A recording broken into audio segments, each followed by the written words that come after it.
ధన్యవాదాలు అధ్యక్ష. సూటిగా స్పష్టంగా 2 నిమిషాల్లో చెప్తాను అధ్యక్ష. నేను మాట్లాడబోయే అంశం సభానాయకుడు గౌరవ ముఖ్యమంత్రి చంద్రబాబు నాయుడు గారికి వ్యతిరేకంగా గత వైఎస్ఆర్ కాంగ్రెస్ పార్టీ ప్రభుత్వంలో జరిగినటువంటి ఒక మహాకుట్ర. ఈ కుట్ర నేను మాట్లాడలేదు అధ్యక్ష. గత రాత్రి ఏబిఎన్ బిగ్ డిబేట్ లో వెంకటకృష్ణతో స్వయంగా సీనియర్ ఐఏఎస్ అధికారి, విశ్రాంత ఐఏఎస్ అధికారి పివి రమేష్ గారు చాలా స్పష్టంగా చెప్పారు అధ్యక్ష. గత రాత్రి ఏబిఎన్ బిగ్ డిబేట్ లెవెల్ వచ్చే అంశాలని ఈ రోజు ఆంధ్రజ్యోతిలో ప్రముఖంగా వచ్చాయి అధ్యక్ష. దీంట్లో పివి రమేష్ గారు చెప్పినటువంటి మాట ఏమిటంటే, నేను ఏనాడు కూడా స్కిల్ డెవలప్మెంట్ కేసులో పొరపాటు జరిగింది అని చెప్పలేదు.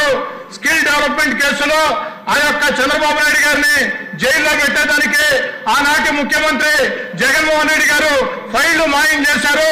ఎందుకంటే ఏకకాలంలో 3 దగ్గరలో స్కిల్ డెవలప్మెంట్ లో, సిఐడిలో, సీఎంఓలో అంతా కూడా ఫైళ్లు మాయమని, ఈ మాయం కావాలంటే సీఎం ఆఫీస్ లో ఉండే పెద్దల జోక్యం ఉంటేనే సాధ్యం అవుతుందని చెప్పని వారు స్పష్టంగా చెప్పారు అధ్యక్ష. మరి ఈ రోజు చంద్రబాబు నాయుడు గారి మీద జరిగినటువంటి కుట్ర ఒక వ్యక్తి మీద జరిగిన కుట్ర కాదు అధ్యక్ష. ఒక హై ప్రొఫైల్ వ్యక్తి మీద ఇంత పెద్ద కుట్ర జరిగితే ఇక ప్రజల మీద ఇలాంటి కుట్రలు ప్రభుత్వ ప్రోద్బలంతో జరుగుతాయి. గత వైఎస్ఆర్ కాంగ్రెస్ పార్టీ లాంటి ప్రభుత్వాలు మళ్లీ భవిష్యత్తులో అవకాశం ఇస్తే ఇలాంటి కుట్రలు జరుగుతాయి. చాలా స్పష్టంగా చెప్పారు అధ్యక్ష. చాలా స్పష్టంగా పివి రమేష్ గారు కొత్తగా ఈ రోజు చెప్పలేదు అధ్యక్ష. గతంలో చంద్రబాబు నాయుడు గారిని అరెస్ట్ చేసినప్పుడు పివి రమేష్ గారు, అయ్యా వైఎస్ఆర్ కాంగ్రెస్ పార్టీలో అధికారులు additional advocate general PV Ramesh గారి వాంగ్మూలం ఆధారంగా చంద్రబాబు గారి మీద కేసు రిజిస్టర్ చేశామని చెప్తున్నారు. ఇది అవాస్తవం. స్కిల్ డెవలప్మెంట్ లో ఎలాంటి పొరపాట్లు జరగలేదు. కొన్ని లక్షల మందికి మేళ్లు జరిగాయి. నా యొక్క స్టేట్మెంట్ ని ఫ్యాబ్రికేట్ చేస్తున్నారని అదే మాట రాత్రి కూడా చెప్పారు అధ్యక్ష. ఒక సీనియర్ విశ్రాంత అధికారి కేసుని, వాంగ్మూలాన్ని ఫ్యాబ్రికేట్ చేశారంటే, తప్పుదారి పట్టించారంటే ఇది ఒక మహాకుట్ర అధ్యక్ష. దీని మీద ప్రభుత్వం స్పందించాలా మిమ్మల్ని కూడా అడుగుతున్నాను అధ్యక్ష నేను.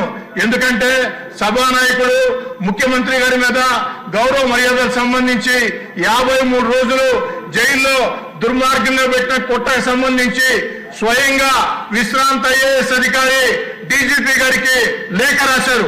విశ్రాంత ఐఏఎస్ అధికారి దీని మీద విచారణ చేయమని డీజీపీ గారికి లేఖ రాస్తే ఆ లేఖ మీద డీజీపీ గారు స్పందించారా లేదా, స్పందించకుంటే ఎందుకు స్పందించలేదు, స్పందించి ఉంటే ఏం జరిగింది, దీని మీద తేల్చాలా. దయచేసి మిమ్మల్ని కోరేది, ఈ రోజు 0 అవర్ ని రద్దు చేయండి. 0 అవర్ ని రద్దు చేసి సభలో ఉన్నటువంటి సభ్యుల అందరి అభిప్రాయాలు తెలుసుకోండి. ఇది చాలా ముఖ్యమైన అంశం. ఒక విశ్రాంత ఐఏఎస్ అధికారి స్వయంగా మీడియా ముందుకు వచ్చి చెప్తున్న మాట వారు కొత్తగా ఇప్పుడు చెప్పే మాటలు కాదు, ఆనాడే చెప్పి ఉన్నారు. దీన్ని సీరియస్ గా తీసుకోవాలని కోరుకుంటూ సెలవు తీసుకుంటూ ఉన్నారు. 0 అవర్ కంటిన్యూ అవుతుంది. ఇది చాలా ఇంపార్టెంట్ సబ్జెక్ట్ కాబట్టి దాన్ని సెపరేట్ గా డీల్ చేద్దాం. దానికి 0 అవర్ ని క్యాన్సిల్ చేసేసి చేయవలసిన అవసరం. ఇక్కడ సమాధానాలు ఉండవండి. 0 అవర్ లో సమాధానాలు ఉండవు. దయచేసి సీనియర్ శాసనసభ్యులు. Save a life. Download uBlood app. uBlood for the new blood.